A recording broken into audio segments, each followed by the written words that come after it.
Welcome back as we continue our series on decreasing confusion in high conflict couples relationships and trying to figure out how to bring back simplicity and clarity into the couples process.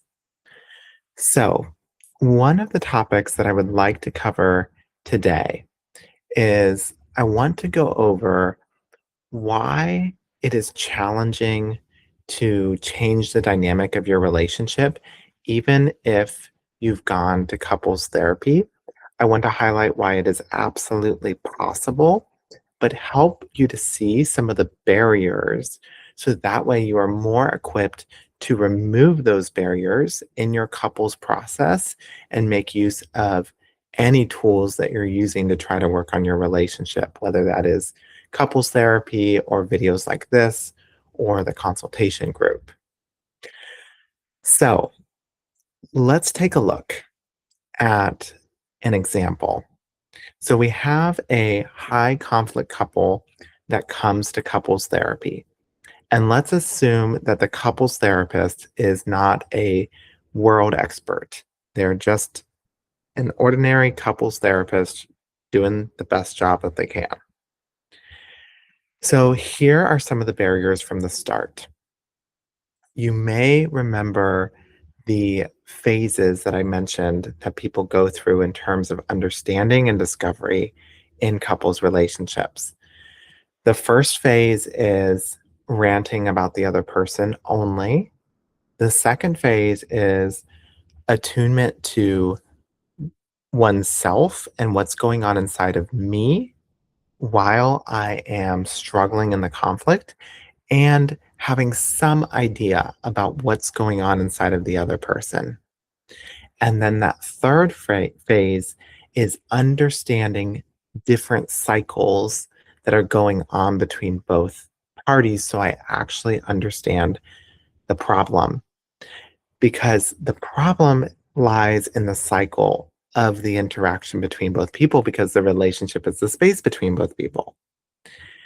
And when we understand the cycle, then I understand the behavior that I need to shift to make a difference in that cycle. And if not, I might be blind to it. And I should really say cycles, plural, because there are many cycles that happen between couples, but identification of any cycle can help to break the pattern. Just even to give people a sneak peek about that, if you're still confused when I'm saying the word cycle, an example of a cycle would be, for example, the pursual withdrawal cycle, where one party during a conflict continues to pursue the other person and the other person withdraws. That's a very simple cycle of anxious ambivalent attachment with avoidant attachment playing out during conflicts and how that plays out. That is just one example. There are many cycles.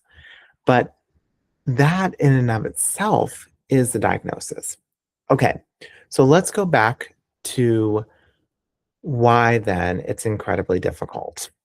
Okay, so part of it is that in the state of being very hurt and irritated, there can be the conflictual state, is that coming to meetings about the relationship can end up just falling into phase one or phase two for various reasons, and primarily phase one at first, where it's like I'm blind to what's going on inside of myself, and I'm definitely blind to a cycle that I definitely don't see because all I can see is the partner's negative behavior toward me. That's really all I can see at first.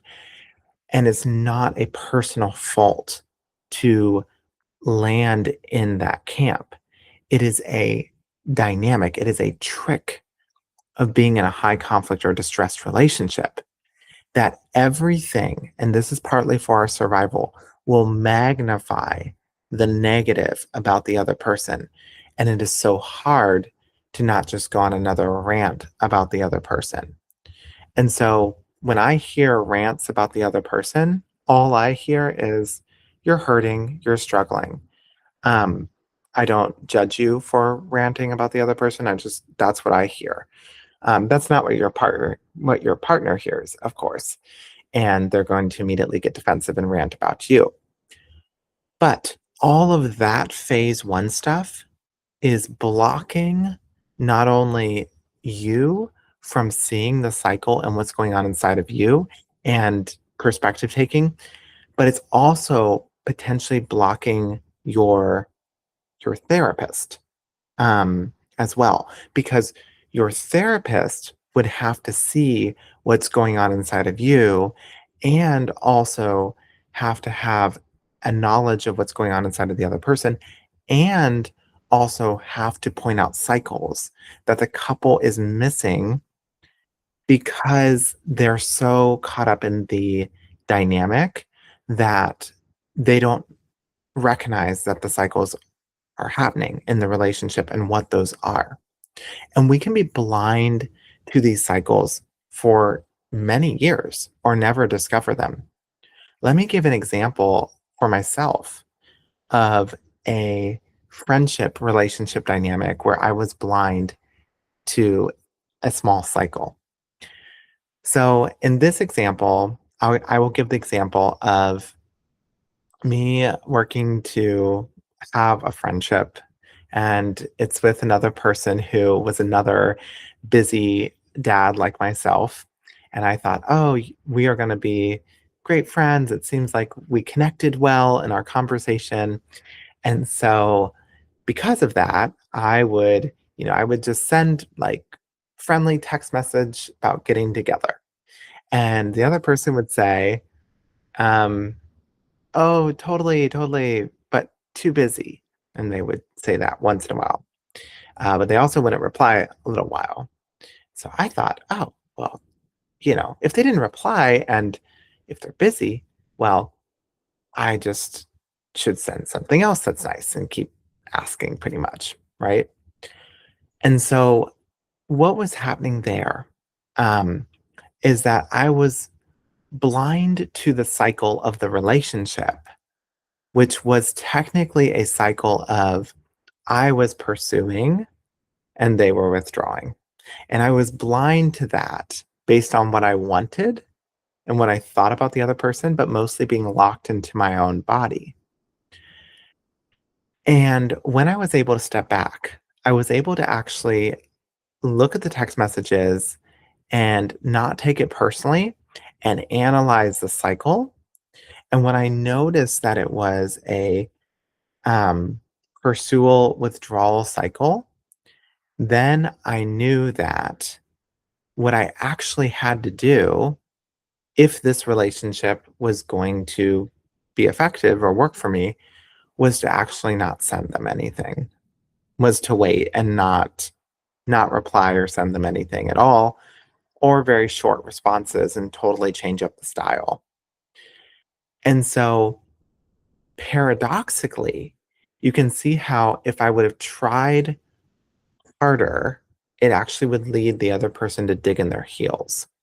But by actually withdrawing and giving space in this particular cycle, it depends on the cycle and which person you are in the cycle, then that actually led to that other person opening up and reaching back out or waiting until a different time.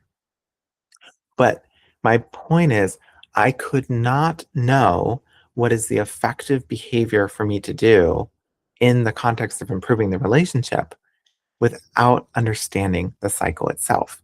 And I could be blind to the cycle. In fact, I was blind to that particular cycle for, I would say, years because I was justifying it in my own way and creating a story about myself and the other person without actually seeing a relationship dynamic that is universal for pursuit withdrawal relationship dynamics. And this is what happens in our own relationships. We are blind to it. And so that is why it is actually helpful to have another person who is helping out.